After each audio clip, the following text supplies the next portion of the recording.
வெயிலோடு விளையாடி வெயிலோடு உறவாடி வெயிலோடு மல்லு கட்டி ஆட்டம் போட்டோமே. எண்டூரு நெறிவூரு வேலங்காட்டோரம் தட்டான சுத்தி சுத்தி வட்டம் போட்டோமே.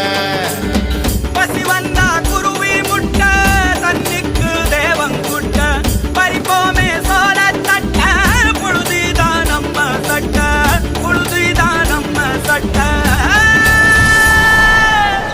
வெயிலோடு விளையாடி வெயிலோடு உறவாடி வெயிலோடு மல்லு கட்டி ஆட்டம் போட்டோமே.